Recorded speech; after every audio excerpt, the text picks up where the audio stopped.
నరరూప నారాయణులకు నామస్మరణాభినందనలు. యుగానుసారంగా భగవంతుడు లోకక్షేమం కొరకు మహాపురుషులను మహాభక్తులను అవతరింపచేసి భక్తి జ్ఞాన వైరాగ్య జ్యోతులను వెలిగింపజేసి ఈ లోకాన్ని శాంతిమయము, కాంతిమయము, ప్రేమమయము గావించి ధర్మ సంస్థాపన గావించుట మన పూర్వ చరిత్రలు మనకు రుజువు చేయుచునే ఉన్నవి. ఆ కోవకు చెందిన పరమ భాగవతోత్తములు, ధన్యజీవులు, విద్వాన్ భక్త శ్రీ గర్రే సత్యనారాయణ గుప్తా గారు. శ్రీ గుప్తా గారు సుమారు 50 సంవత్సరాలుగా ఆంధ్రదేశం అంతటా గీతోపన్యాసాలు, పురాణ ప్రవచనములు చేయుచు అనేక ప్రార్థనాగాన సంఘములను స్థాపించి ఉన్నారు.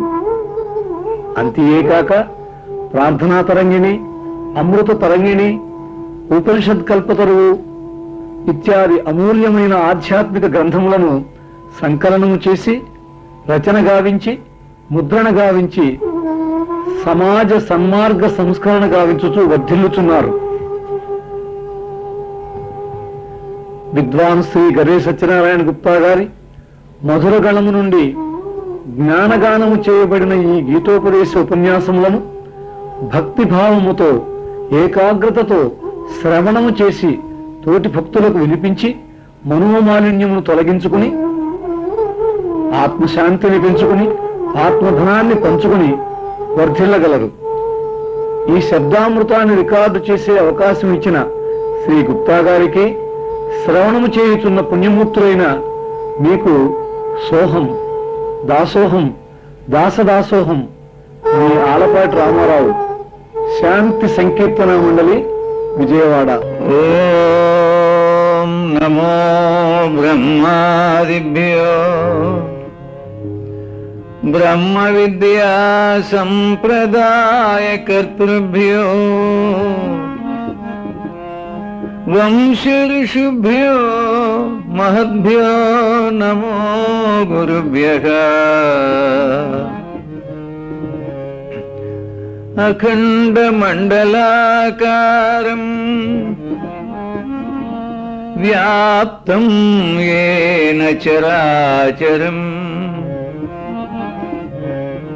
తత్పదం దర్శితం యేన తస్మై శ్రీ గురవే నమః. గురుర్బ్రహ్మా గురుర్విష్ణుః గురుర్దేవో మహేశ్వరః. గురు సాక్షాత్ పరం బ్రహ్మ తస్మై శ్రీ గురవే నమః. తస్మై శ్రీ గురవే నమః. పరమ పావనమైన భగవద్గీతా శాస్త్రమును మనం సంగ్రహంగా ఈరోజు చెప్పుకుందాం. కృష్ణ పరమాత్మ కలియుగ అవతరణ సమయంలో, కలియుగం ఇంకా వస్తుంది అన్న సమయంలో భగవద్గీతా శాస్త్రమును అర్జునునకు బోధించినారు. ఇది బ్రహ్మ విద్య. భగవద్గీత అనగా బ్రహ్మ విద్య, బ్రహ్మజ్ఞానం. అనంతా వై వీరాః, వేదములు అనంతములు. ఆ వేదములలో నిగూఢముగా ఉన్నటువంటి జ్ఞానములన్నీ వేదశాఖలుగా ఉన్నటువంటి ఉపనిషత్తులలో నిక్షేపించారు. ఆ ఉపనిషత్తుల యొక్క సార సంగ్రహమే భగవద్గీత. శ్రీకృష్ణావతారం కృష్ణ పరమాత్మ 2 గానములను చేసినారు. ఒకటి వేణుగానం, ఇంకొకటి గీతాగానం. అనగా జ్ఞానమును గానములో ఈ కలియుగ మానవులకు కోటి కోటి మానవులు ఈనాడు తరించుతున్నారు. ఇది అమృత వర్షం, అమృత ప్రసాదం అన్నారండి. ఆ భగవద్గీత మనము ప్రయత్నిద్దాం. మనం కూడా సంగ్రహంగానే చెప్పుకుందాం. సమగ్రంగా చెప్పడానికి ఎవరికి శక్యము అన్నారు? వ్యాస భగవానులే అన్నారు, భగవద్గీతలో అన్నారు. ఇది తెలుసుకునేవాళ్ళనంటే ఎవరు తెలుసుకోవాలన్నారు? భక్త్యాత్వనన్యయా శక్యగా, భక్తితోనే తెలుసుకోవడానికి సాధ్యం అన్నారు. భక్తి గలుగు చోట పరమేశ్వరుండు, భక్తి లేని చోట పాపముండు. భక్తి గలుగువాడు పరమాత్మ తానయా, విశ్వదాభిరామ వినురవేమా. ఎంత ఆనందంగా చెప్పినారు. భక్తి గలుగు చోట పరమేశ్వరుండు, అందువల్ల భక్తితో చెప్పుకోమన్నారు. ఈ అనంతమైన అఖండమైన అద్భుతమైనటువంటి యొక్క ఈ భగవద్గీతా శాస్త్రము ప్రత్యక్షంగా కృష్ణ పరమాత్మ చెప్పినప్పుడు నలుగురు విన్నారట.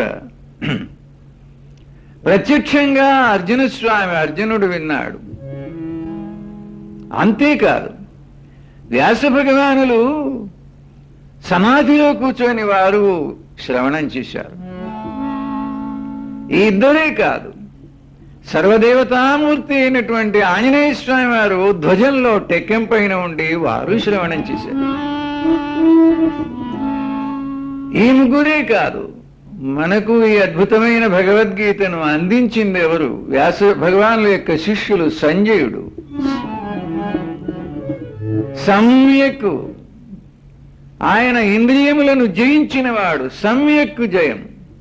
అందువల్ల ఆయనకి దూరదర్శనం, దూరశ్రవణం, వారు ఎక్కడ ఉన్నా వినిపించేటువంటి ఆ శక్తి వ్యాస భగవానులు ప్రసాదించారండి.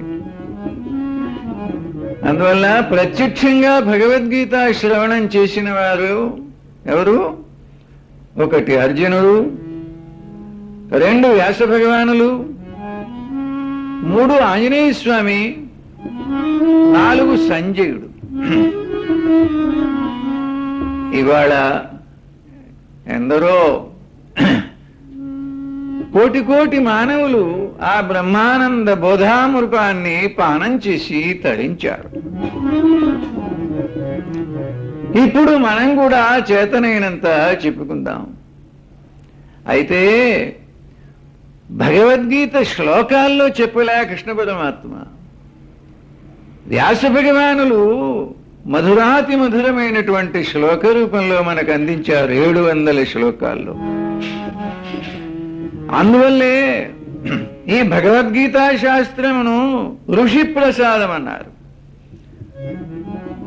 ఋషులు మనకిచ్చారు. అందువల్లే ఋషులందరూ తరించి వారు అనుభవించి ఆ బ్రహ్మానందాన్ని మనకు అందించారు. మనం కూడా పానం చేయాలి. ఎవరు ఋషులు? ఈ భగవద్గీత ఆనందాన్ని ఎవరు అందిస్తారో వారు ఋషులు. ఋషులు కాని పింతృ హీనుల ఎట్టుల, ఋషులు కాని పింతృహీనుల ఎట్టుల, వారి బోధ పెద్ద మేరు అంతా, లోననున్న ఎట్టి జ్ఞానము మహిమరా, విశ్వదాభిరామ వినురవేమా. ఆయన అన్నారు, ఆ మహర్షులను చల్లని హృదయంతో ఒక్కసారి తలంచుకోవడమే వారికి ఋషి పూజ. ఋషులు కాని పింతృహీనుల ఎట్టుల, వారి బోధ పెద్ద మేరు అంత, లోననున్న ఎట్టి జ్ఞానము మహిమరా, విశ్వదాభిరామ వినురవేమ. అయ్యా బాగుంది. ఇంత అద్భుతమైనటువంటి జీవితం అంతా అధ్యయనం చేసినా అర్థం కానటువంటి పరమపావనమైనటువంటి మహాద్భుతమైన అఖండమైన దివ్యమైన భవ్యమైన ఈ బ్రహ్మజ్ఞానమును ఏమండి ఆ రణరంగంలో యుద్ధం ప్రారంభమైంది. శంఖారావములు వినిపించాయి, శంఖములను పూరించారు, భేరీబాంకారాలు మోగించారు. ఎంత సమయం చెప్పారండి భగవద్గీత కృష్ణ పరమాత్మ అర్జునునకు? ఈ ప్రశ్న హేతువాదం సాధారణమైనటువంటి ఇది వైజ్ఞానిక యుగం. ఈ ప్రశ్న వస్తుంది. మనవి చేస్తున్నాను మీకు, మహాభాష్యకారులు మహాత్ములు వారు పరిశోధన చేసి ఈ ప్రశ్నకు సమాధానం ఇచ్చారు. కృష్ణ పరమాత్మ ఈ భగవద్గీత బోధ అర్జునునకు 18 గడియలు వినిపించారట. మరి గడియ అంటే 24 నిమిషములు కదా. 18 గడియలంటే దాదాపు 7 గంటలకు పోయిన సమయం ఉంది. మరి 7 గంటలు వాళ్ళు యుద్ధం చేయకుండా కూర్చున్నారండి. మహాభాష్యకారులు వారు క్రాంతి ద్రష్టలు కదండి. వారు చెప్పారు కృష్ణ పరమాత్మ కృష్ణావతారంలో ఎన్నో యోగ మహిమలు చూపించారు. కాలమును మార్పు చేసినటువంటి యొక్క సంఘటనలు మనకెన్నో ఉన్నాయి. భాగవతంలో కాలాన్ని మార్చారు. చతుర్ముఖ బ్రహ్మ గోవులను తీసుకువెళ్ళినప్పుడు అదొక ఘట్టం. మహాభారతం చదివే వారికి యుద్ధ ఘట్టంలో తెలుసును. సైంధవ సమయంలో ఆ సూర్య భగవానికి సుదర్శన చక్రం అడ్డం పెట్టినారు. దేవమానాన్ని మానవమానంగా, మానవమానాన్ని దేవమానం, కాలమును మార్పు చేయడం అనేది యోగ మహిమల్లో ఒక మహిమ. భగవద్గీత ఎవరు బోధ చేయవలే, ఎవరు శ్రవణం చేయవలే? మహర్షులు చెప్పారు, విద్యా తపోభ్యాం పూతాత్మా అన్నారు. విద్య తపస్సు రెండు ఉండవలే అన్నారు. అంటే విద్యాజ్ఞానము శాస్త్రమును కొంచెం తెలుసుకొని చెప్పగలగాలి, అదే చాలదు. తపస్సు అంటే సాధు హృదయం అన్నారు. పరమపావనమైనటువంటి హృదయం కలిగి ఉండవలే. దాన్నే మరొక భాషలో అన్నారు, భగవద్గీతకు 3 రూపాలు ఉన్నాయి నాయన అధ్యయనానికి అన్నారు. ఏమిటంటే గీతా పారాయణ, గీతా విచారణ, గీతా ఆచరణ. అది పారాయణ, విచారణ, ఆచరణ. లోకంలో ఇప్పుడు గీతా పారాయణతోటే మనము పూర్తి చేసుకుంటున్నాం. అది చాలదండి. అయితే ఇంకొక ఇబ్బంది ఉంది. శాస్త్ర పండితులైనటువంటి వారు సద్గుణవంతులై కూడా ఉండవలే అని చెప్పింది.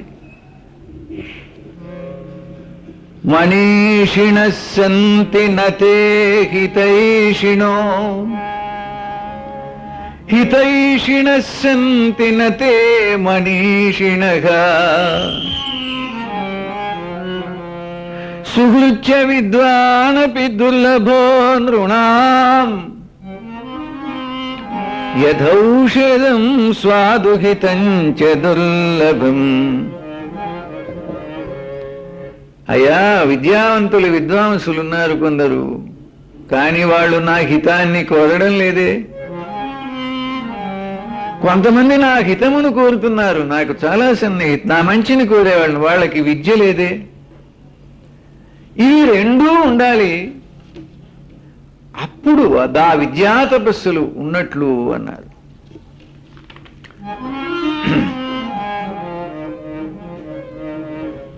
ఉపనిషత్తులే సంగ్రహంగా చెప్పాయంటే ఉపనిషత్తుల యొక్క సారమును భగవద్గీత సంగ్రహముగా చెప్పారు. వ్యాస భగవానులు మరొక్క చమత్కారం చేశారండి. అదేమిటంటే, మోక్ష సన్యాస యోగంలో భగవద్గీత మొత్తము మళ్ళీ వినిపించారు. ఆ మోక్ష సన్యాస యోగము మహాసంగ్రహ భగవద్గీత అన్నారు. అందువల్ల మనం కొంచెం ఇప్పుడు సంగ్రహంగానే చెప్పుకుంటున్నాం. అర్జునుడు ఒక ప్రశ్న వేసినాడు. మోక్ష సన్యాస యోగంలో మొట్టమొదటి శ్లోకం అండి అది. అర్జున ఉవాచ సన్యాసస్య మహాబాహో తత్వమిచ్ఛామి వేదితుం త్యాగస్య చ కృషీకేశ పృథక్కేశి నిషూదనా.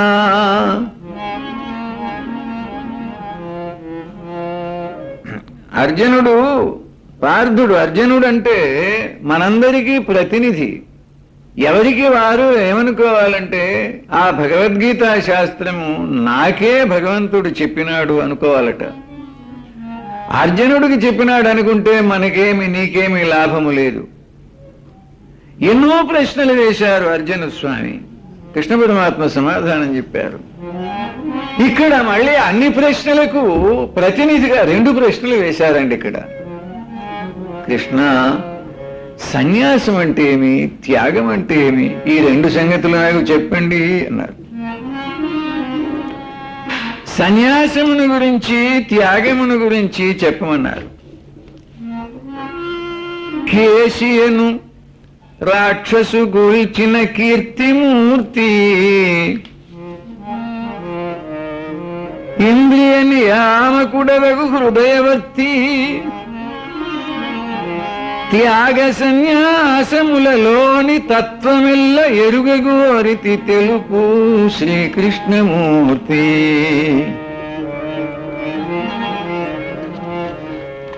కృష్ణ, త్యాగమును గురించి, సన్యాసమును గురించి చెప్పండి.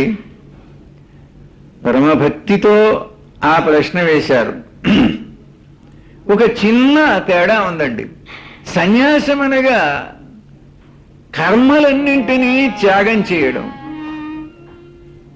త్యాగం అనగా నిష్కామ కర్మ. కర్మలన్నీ చేస్తారు, అందులో వచ్చిన లాభం మాత్రం త్యాగం చేస్తారు.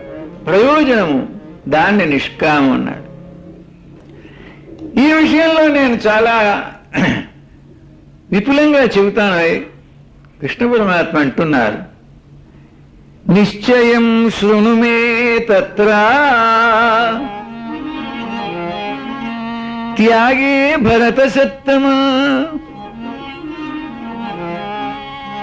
నాయన, నా నిశ్చయమైనటువంటి అభిప్రాయం చెబుతున్నా విను. నిశ్చయం శృణు మే తత్ర త్యాగే.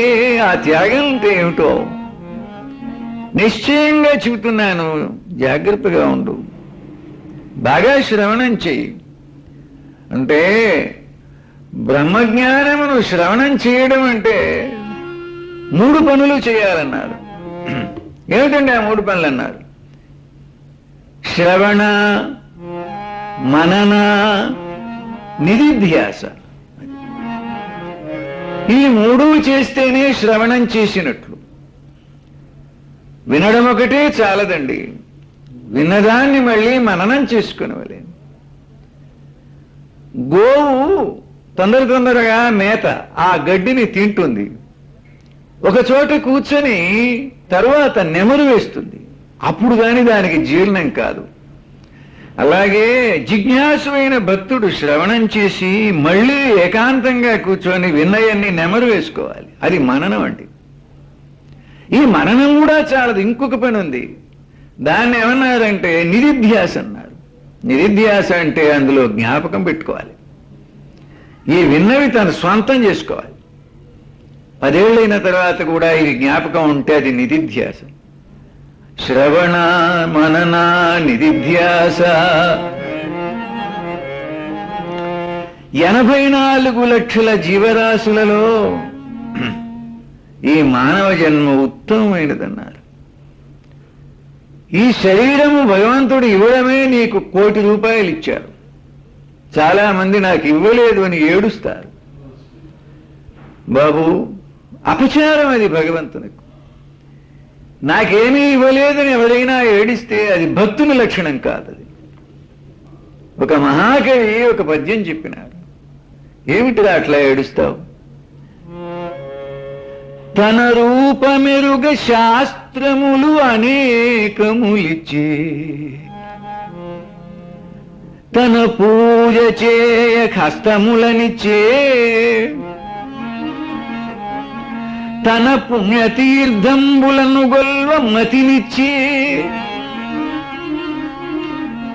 తన్ను ధ్యానింప చిత్తమునిచ్చే, తన తత్వమెరిగింపదగు దేశికులనుచ్చే, తన్ను కీర్తింప వక్త్రంబునిచ్చి, మధురంగా గానం చేస్తున్నావంటే ఇది ఎవరి సొత్తునైనా ఈశ్వర ప్రసాదం. తన చరిత్రంబుల విన కర్ణములనిచ్చే, తన మూర్తి చూడ నేత్రములనిచ్చి, ఇట్లు బహుభంగుల అనుగ్రహించె నిన్ను, కాని అచ్చపు చీకటిలోన మునిగి వడలెరుంగక భ్రమించుచున్న వారిని ఏమి చేయగజాలు సర్వేశ్వరుండు. భగవంతుడు ఏమీ ఇవ్వలేదు అని అంటే అది అపచారం నాయన. భగవంతుడు 84 లక్షల జీవరాశులలో అందరికీ ఆ జీవిని పుట్టే ముందే ఆ జీవికి కావలసిన ఆహారం పుట్టించాడయ్యా.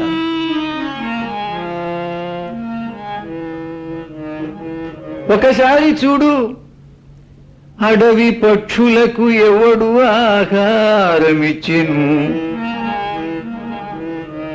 మృగజాతికి ఎవడు మేత పెట్టి, వనచరాదులకు భోజనము ఎవడిపించే,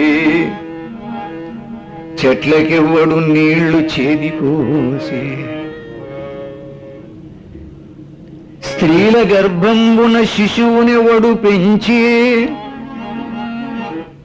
పణులకెవ్వడు పోసె పరగపాలు, మధుపాళికెవ్వడు మకరందమునరించే, పశులకెవ్వడు సంగె పచ్చిపూరి,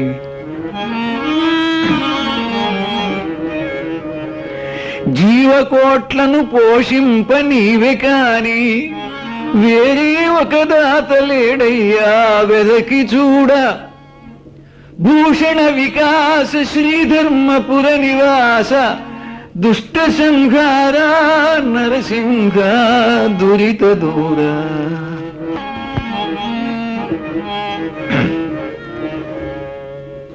జన్మలో ఏమి సంపాదించినా సంపాదించకపోయినా పర్వాలేదు, కానీ నాయన బ్రహ్మజ్ఞానం సంపాదించు. మానవ జన్మ ఎత్తి బ్రహ్మజ్ఞానం అంటే ఏమిటి? నీవు భగవంతుని చేరడం. ఆ మాట అనుకుంటేనే ఆనందమా అన్నారు. భాగవతం చెబుతుంది, నువ్వు ఎక్కడ పుట్టినావు తెలుసా నీకు? మా నాన్నకు మా అమ్మకు పుట్టాను అంతవరకే తెలుసు. అది కాదయ్యా, నీవు అసలు ఎక్కడి నుంచి వచ్చావు? ఆ మాట ఎవరు చెప్పాలి? బ్రహ్మ ఋషులు చెప్పాలి, భగవద్గీత చెప్పాలి. నేను ఎక్కడ పుట్టాను, ఎప్పుడు పుట్టాను, ఎందుకు వచ్చినాను, ఎక్కడికి వెళతాను నేను, అది తెలిసేదే బ్రహ్మజ్ఞానం.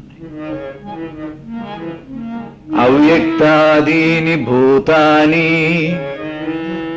వ్యక్తమధ్యాని భారత అవ్యక్త నిధనాన్యేవ తత్ర కా పరిదేవన. అవ్యక్తంలో నుండి వచ్చావు. అవ్యక్తం అంటే ఏమిటి? ఇంద్రియములకు తెలియబడినది అవ్యక్తం. చూడడానికి వీల్లేదు, వినడానికి వీల్లేదు, ఏ ఇంద్రియము తెలుసుకోవడానికి వీల్లేంది అవ్యక్తం. అసలు రూపం నీది అది.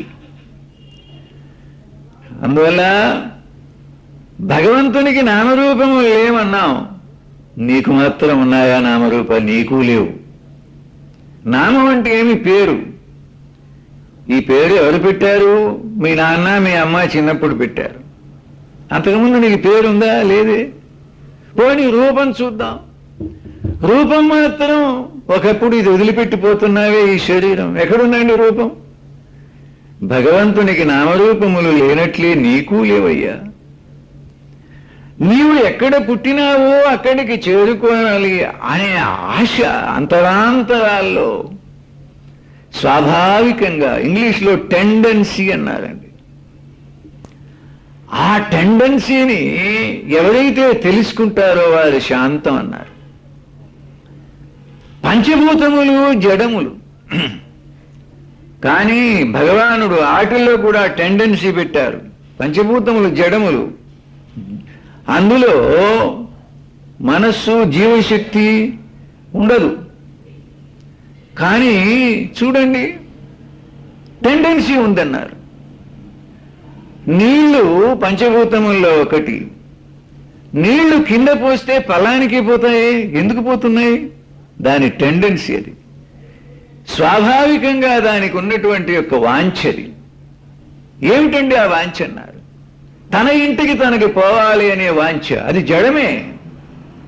నీరు పల్ల మెరుగు నిజము దేవుడెరుగు అంటాం కదా. నీళ్లు కింద పోస్తే పల్లానికి ఎందుకు పోతున్నాయి? నీటి యొక్క జన్మస్థానం ఎక్కడ? సముద్రం. సముద్రం భూమి కంటే కింద ఉంది, అందుకు పోతున్నాయి అవి. పరమాత్మ ఆ టెండెన్సీ దానికి పెట్టినాడు. అది స్వాభావికమైన వాంఛను టెండెన్సీ అన్నారు. అగిపుల్ల వెలిగించావు, జ్యోతి పైకి పోతుందేమి? నీళ్లు కిందకు పోతాయి, అగిపుల్ల జ్యోతి పైకి ఎందుకు పోతుంది? అగ్ని యొక్క జన్మస్థానము సూర్యగోళం, సూర్యమండలం. దాని టెండెన్సీ అది, స్వాభావికమైన వాంఛ. అలాగే ఈ జీవునిలో ఉన్న టెండెన్సీ ఉంటుంది, స్వాభావికమైన వాంఛ. అది కనుక్కోవాలి. అదే బ్రహ్మజ్ఞానం. ఏమిటా వాంఛ? జీవుడెవరు? జీవుడు జీవాత్మ. ఆత్మా జ్ఞానమయో పుణ్యః దేహో మాంసమయో అశుచిః. నీకు దుఃఖం ఎందుకు వస్తుందో తెలుసా? ఆత్మవు నువ్వు, ఆ జ్ఞానమయుడవయ్యా. జ్ఞానం అంటే ఆనందం, సత్తు చిత్తు ఆనందం. ఆత్మా జ్ఞానమయో పుణ్యో. దేహము జ్ఞానమయం కాదే, ఇది జడం. దేహో మాంసమయో, మాంసమయమైంది. ఈ రెంటికి స్నేహం చేశావు, అక్కడే వచ్చింది చిక్కు. అది తెలుసుకోవడమే జ్ఞానం. భాగవతం అంటుంది, ఎంత ఆనందంగా చెబుతారు ఆ మధుర కవి పోతన్న గారు. ఎచ్చట పుట్టి అచ్చటికి నేగుట నైజము ప్రాణికోటికి. ఎక్కడ పుట్టినావో అక్కడికి వెళ్ళడం అది నైజం అన్నాడు, సహజం. ఆ కోరిక ఉంటే చాలయ్యా, నీకు మోక్షం వస్తుంది. మోక్షానికి ముందు శాంతి వస్తుంది. శాంతము ఎవరికి ఉంటుందో వారికి మోక్షము ఖాయమన్నారు. అంటే సూర్యోదయానికి ముందుగా అరుణోదయం వస్తుంది. అరుణోదయం వచ్చింది అంటే సూర్యోదయం వచ్చింది అన్నమాటే. అందువల్ల ఎవరైతే శాంతంగా ఉండగలరో, శాంతము లేక సౌఖ్యము లేదు, సారసదళ నయన దాంతునికైనా వేదాంతునికైనా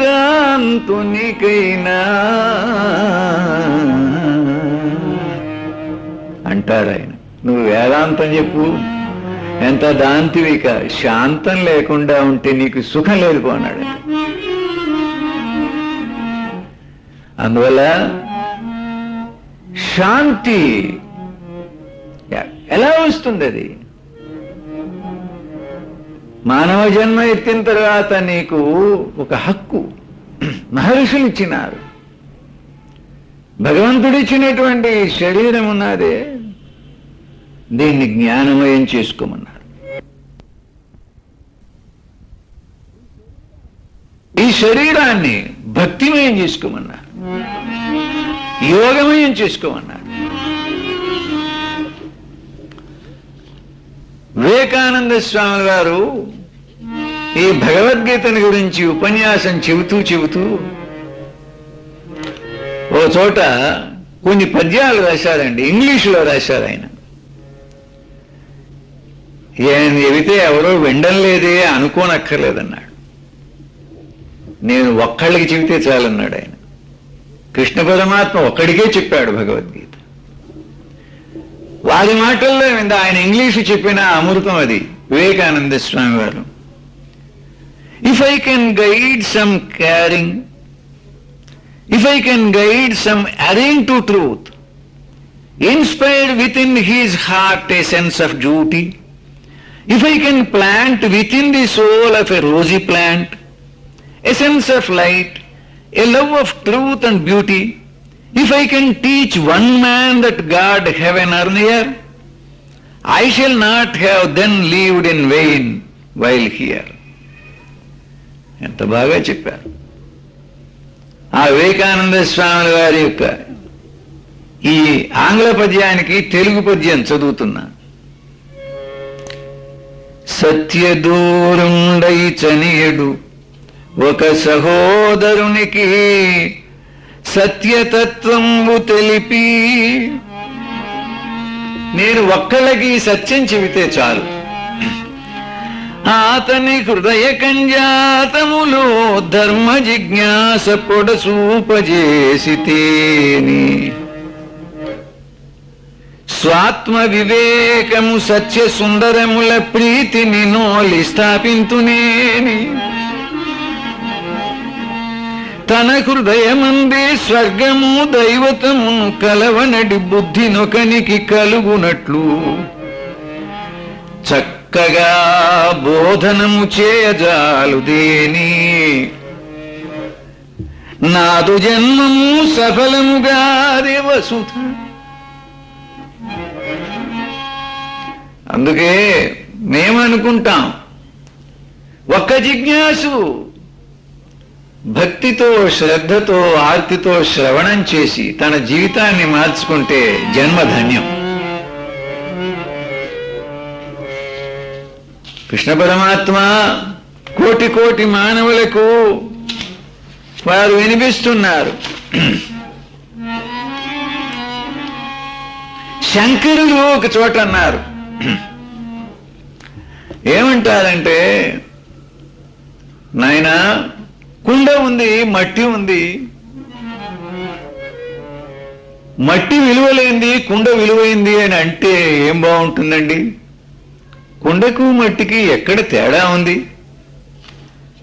ఘటద్రష్ట ఘటాద్భిన్నగా సర్వదా నఘటో యథా,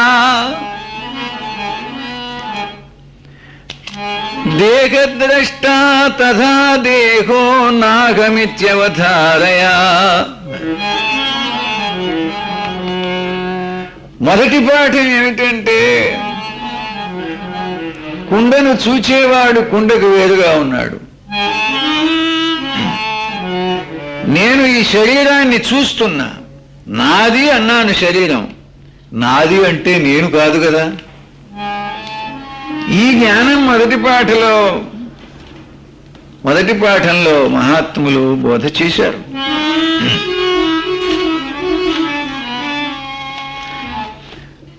వైరాగ్యం అనేటువంటి పునాదిలో జ్ఞానం అనేటువంటి భావనం కట్టబడిందండి. పరమార్థం అనేటువంటిది మహాభాగ్యం. ఇది 3 భాగ్యములు కలిస్తే అది మహాభాగ్యం అన్నారండి. భక్తి, జ్ఞానము, వైరాగ్యం. ఈ 3లో వైరాగ్యము మహా విలువైందన్నారు.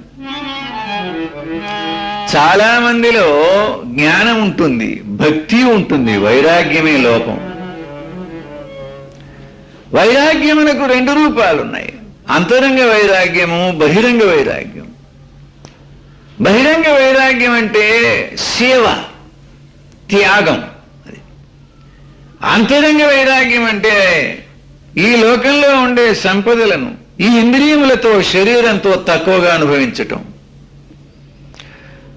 ముందు తను ఏమిటి అంటే ఈ లోకంతో అంటిపెట్టుకోకుండా ఉండడం. నాది నాది అంటూ ఉంటే అపచారం అన్నారు, నీది నీది అంటూ ఉంటే ఉపచారం అన్నారు. వేమన్న అంటారు ఒక చోట, నాయనా ఏమి గొంచు వచ్చే ఏమి తాకొనిపోవు, పుట్టువేళ నరుడు గిట్టువేళ ధనములెచటికేగు తానేగు నెచటికి, విశ్వదాభిరామ వినురవేమ. ఎందుకయ్యా ఇంతంటి పెట్టుకుంటావు? ధనములెచటికేగు తానేగు నెచటికి. ఒక్కసారి భావన చెయ్యి అని అంటారు. అందువల్ల నీవు చేసేటువంటి ప్రతి కార్యము నువ్వు చేయటం లేదు. జ్ఞానకాండంలో మొట్టమొదట ఇది చెబుతారు.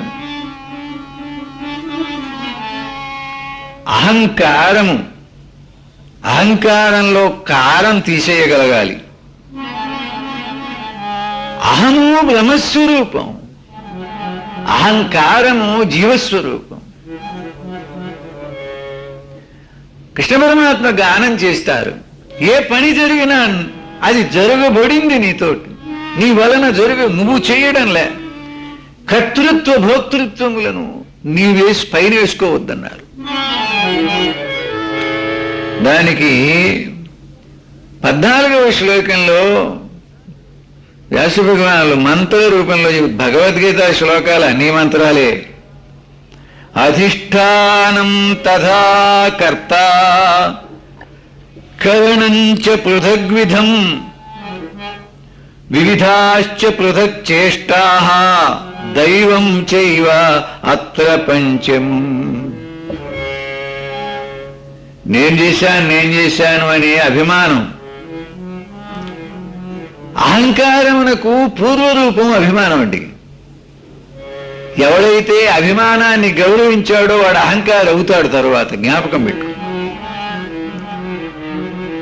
తీయగా ఉంటుంది అభిమానం. అందుకే కృష్ణ పరమాత్మ 14వ శ్లోకంలో గానం చేస్తారు. అధిష్టానం తథా కర్త. అధిష్టానం అంటే శరీరం, కర్త అంటే జీవుడు, కరణములంటే ఇంద్రియములు,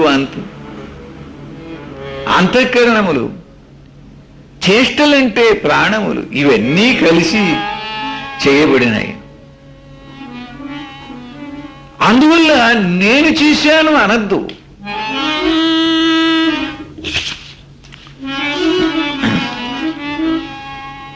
పదిహేనవ శ్లోకంలో స్పష్టం చేస్తారు పరమాత్మ. శరీరవాంగ్ మనోభిః యత్కర్మ ప్రారభతే నరః న్యాయం వా విపరీతం వా పంచైతే తస్య హేతవః. అందువల్ల ఏతే పంచ, ఇవి 5 కారణములు అని నీవు గుర్తుపెట్టుకో.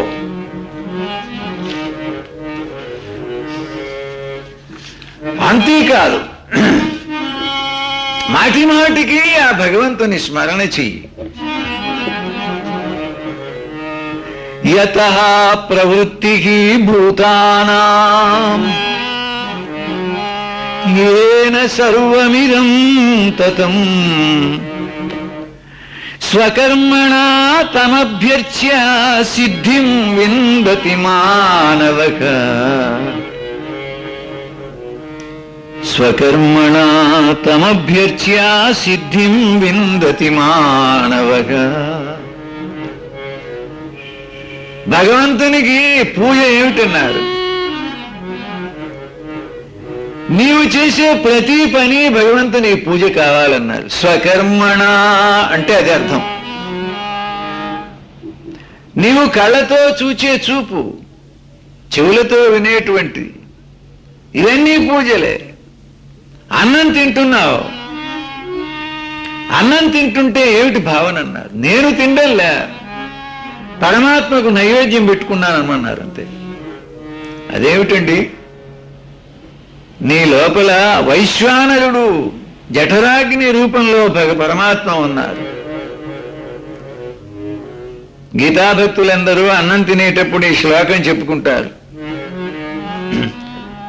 అహం వైశ్వానరో భూత్వా ప్రాణినాం దేహమాశ్రితః ప్రాణాపాన సమాయుక్తః పచామ్యన్నం చతుర్విధం.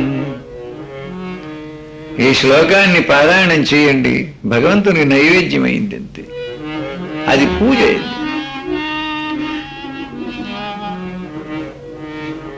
ఈ జీవులన్నీ ఎక్కడి నుంచి పుట్టాయి? ఆ పరమాత్మ. యత ప్రవృత్తి భూతానాం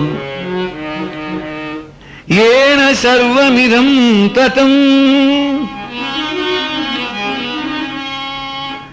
ఏ ఆత్మచేత ఇదంతా వ్యాపించబడిందో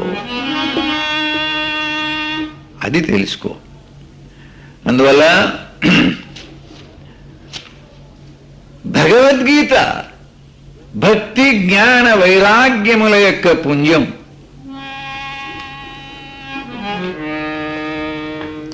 భాగవతం అంటుంది, ముందును ఉన్నదే భక్తుడుగా, తర్వాత జ్ఞాని అవుతావంటుంది. భక్తుడుగా ఉండాలి అంటే ఏమిటి లక్షణాలు అన్నారు? భాగవతం చెప్పిందండి. సంతతంబును కృష్ణ సంకీర్తనంబుల వీణులకిందుగా వినగవలయు. ముందు శ్రవణం చెయ్యాలి భగవన్నామ సంకీర్తన, ఎక్కడ జరిగితే అక్కడ. భాగవతం ఈ పద్యం నోరారా పాడుకోండి. సంతతంబును కృష్ణ సంకీర్తనంబులు వీణుల విందుగా వినగవలయు. హర్షంబుతోడుత హరినామ కథనంబు పాటలన్ ఆటలన్ పరగవలయు. నారాయణుని దివ్య నామాక్షరంబులన్ హృద్వీతి సతతంబు నిలుపవలయు. కంజాక్షులీలలు కాంతారములనైనా భక్తియుక్తంబుగా పాడవలయు.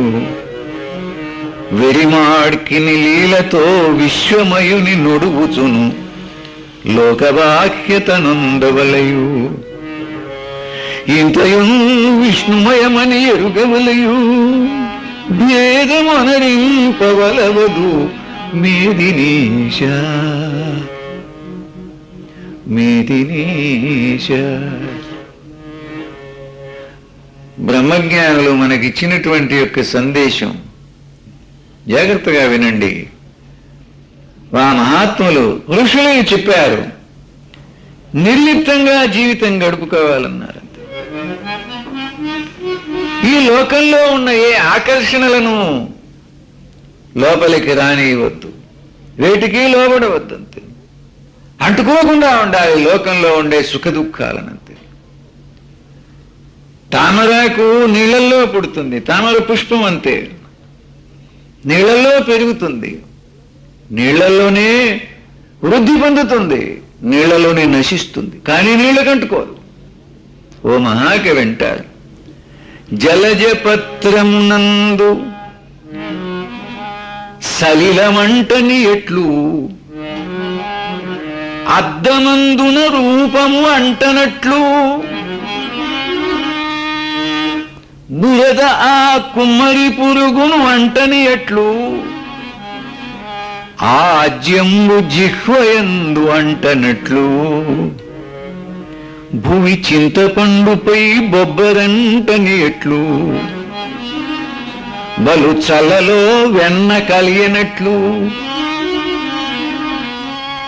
మజ్జిగలో నుండి వెన్న తీసిన తర్వాత మళ్ళీ కలపండి, నీ వశం కాదు, అది అంటుకోదిక.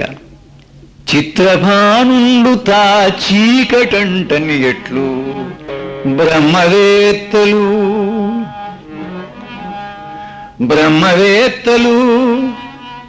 మాయా ప్రపంచమందు అఖిల వ్యవహారముల చేసి అంటరతిప. బ్రహ్మవేత్తలు మాయా ప్రపంచమందు అఖిల వ్యవహారములు చేసి అంటరతిప. రమ్యగుణధామ భద్రాద్రి రామ సత్యకామ కరుణాలలామ లోకాభిరామ. ప్రార్థనా గాన సంఘ భక్తులు జ్ఞానమును గానంలో చెప్పుకుంటారు. భగవంతుని భజన చేయాలన్నారు. భజన చేసినప్పుడు బంధములు పోతాయన్నారు. వేమన యోగేంద్రులు చోటంటారు, చదవనేలా సన్యాసికానేలా షణ్మతముల చిక్కి చావనేలా అతని భజన చేసి ఆత్మలో తెలియుడి విశ్వదాభిరామ వినురవేమా.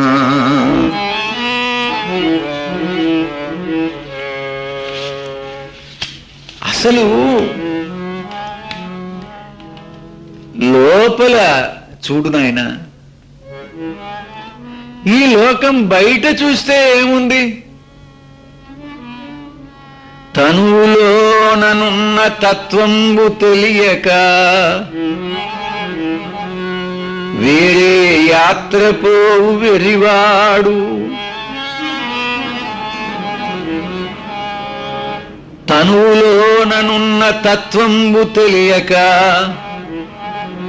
వేరే యాత్ర పోవు వెరివాడు. గంత మోసి మోసి గాడిద తిరగదా విశ్వదాభిరామ వినురవేమ. అందువల్ల ఆ తత్వము తెలుసుకుని వెళ్ళనంటే వైరాగ్యం పునాది నాయన. సీతారామాంజనేయ సంవాదంలో ఆంజనేయ స్వామి వారికి జ్ఞానబోధ చేస్తారు శ్రీరామచంద్రులు సీతమ్మ వారు. పరమభక్తాగ్రేసుడైన ఆంజనేయ స్వామి ఆయన సర్వజ్ఞుడు, అయినా మన కోసరం ఆయన వింటున్నారు. అంటే అమ్మ చెప్పింది, నాయనా వైరాగ్యం నాయనా ముఖ్యం. వైరాగ్యంబు ఇంతటికి కారణం. వైరాగ్యం లేకుండా జ్ఞానము లేదు, భక్తి లేదు నాయనా. వైరాగ్యంబు ఇంతటికి కారణం ఆనందకరము కావున అది చేకూరిన సమస్తమును సమకూరు.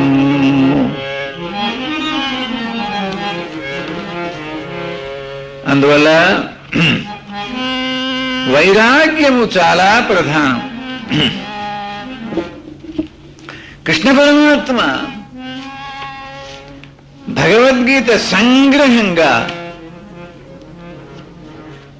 ఈ మోక్ష సన్యాస యోగములు అంతా చెప్పారు. జ్ఞానము నీ లోపలే ఉన్నది, నీవు జ్ఞానస్వరూపుడు. ఆనందము బయట నుండి వచ్చేది కాదు, లోపల నుండి ఊరేది నాయనా, బయట నుండి కూరేది కాదు. ఆత్మను ఎక్కడ చూడాలన్నారు? విష్ణు పురాణం చెబుతూ వైకుంఠంలోకి వెళితే అక్కడ మోక్షం అన్నారు. శివపురాణం చెబుతూ కైలాసంలో మోక్షం అన్నారు. బ్రహ్మపురాణం చెబుతూ బ్రహ్మలోకంలో అక్కడ మోక్షం అన్నారు. నాయనా, ఏ లోకానికి వెళ్ళినా ఆ భగవంతుని పొందేది విష్ణులోకంలో పొందడం కాదు, కైలాసంలో పొందడం కాదు, బ్రహ్మలోకంలో పొందడం కాదు. ఎక్కడికి వెళ్ళినా నీ హృదయంలో పొందాలి. అది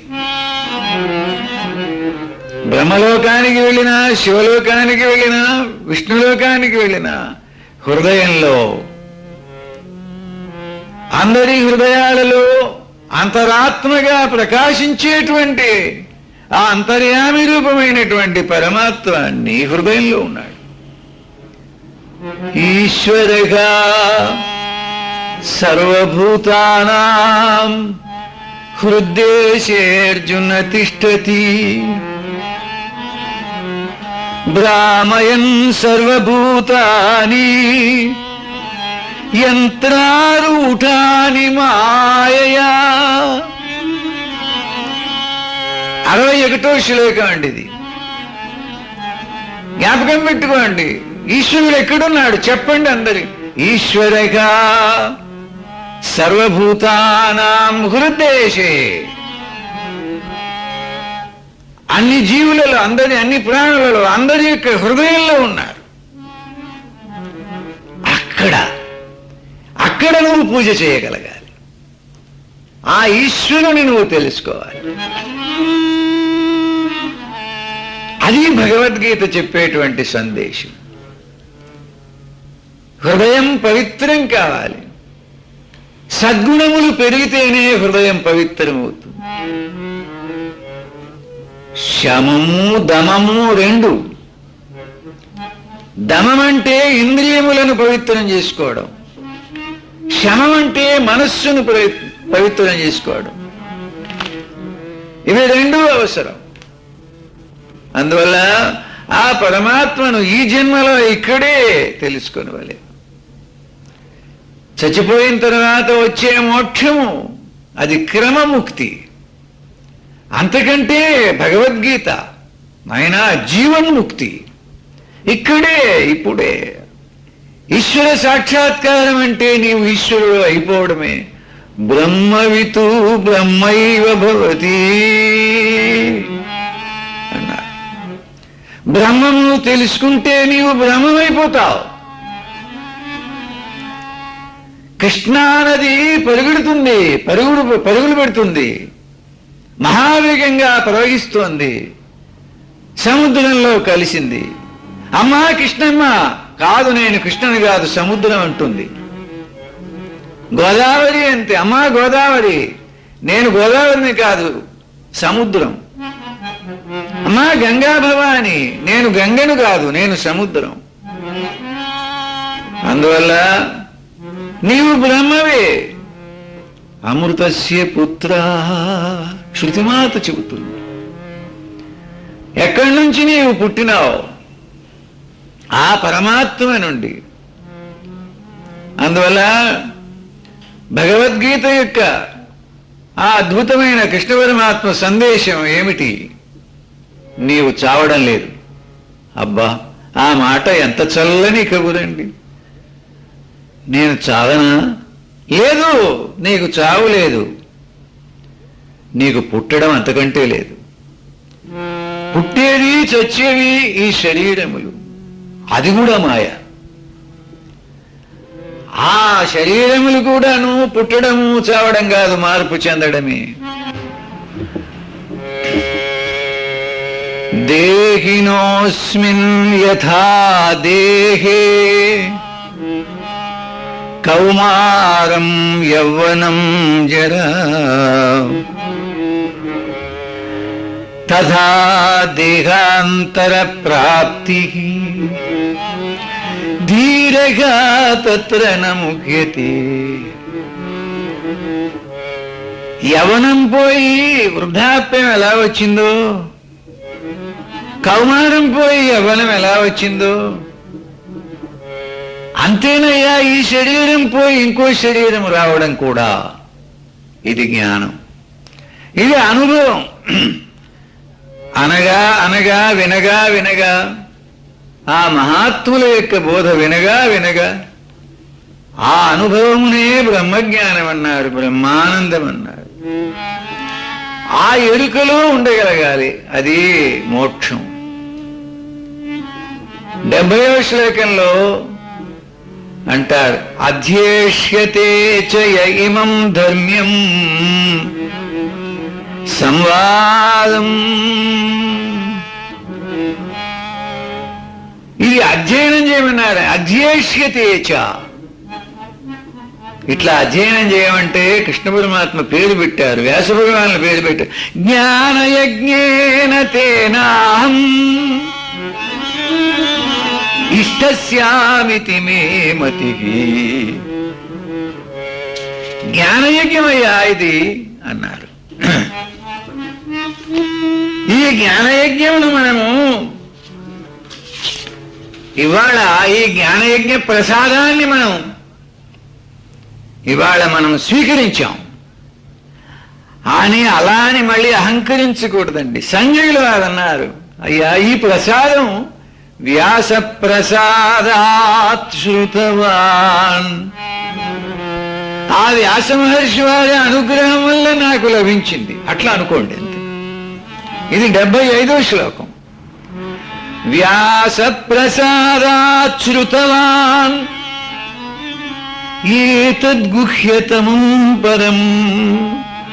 మహారహస్యమైనటువంటి యొక్క ఈ జ్ఞానం యోగం యోగేశ్వరాత్ కృష్ణాత్ సాక్షాత్ కథయత స్వయం.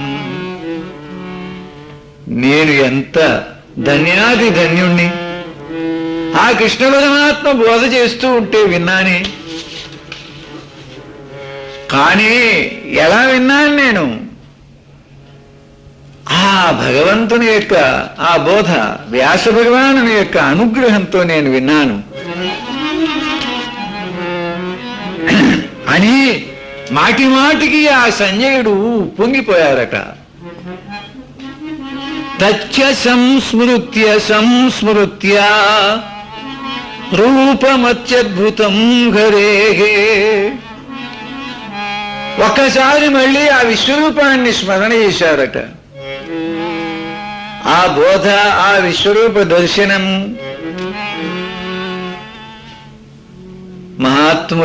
మహాత్ములారా నేనెంత భాగ్యవంతుణ్ణి అంటాడు ఆయన. అందువల్ల మనందరం కూడా ఈ శ్రవణం చేసి మహాభాగ్యవంతులమైనాం. కృష్ణ పరమాత్మ బోధ చేస్తున్నాడు, అర్జునుడు వింటున్నాడు. కాదు, పరమాత్మ బోధ, జీవాత్మ శ్రవణం.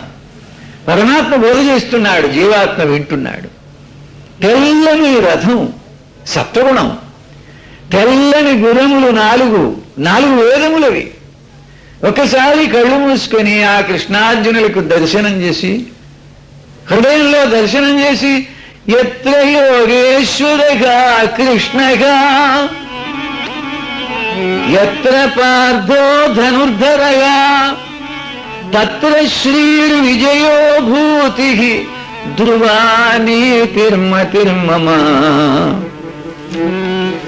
లోకములో ఉండేటువంటి సమస్త ఐశ్వర్యములు, సమస్త విజయములు ఇక్కడే ఉన్నాయండి. ఓం తత్సదితి శ్రీమన్మహాభారతే శతసాహస్రికాయాం సంహితాయాం వైయాసిక్యాం శ్రీమద్భీష్మ పర్వణి శ్రీమద్భగవద్గీతాసు ఉపనిషత్సు బ్రహ్మ విద్యాయాం యోగశాస్త్రే శ్రీకృష్ణార్జున సంవాదే మోక్ష సన్యాసయోగో నామ అష్టాదశోధ్యాయః. శుభం భూయాత్. భక్తి జ్ఞాన వైరాగ్య ప్రాప్తిరస్తు.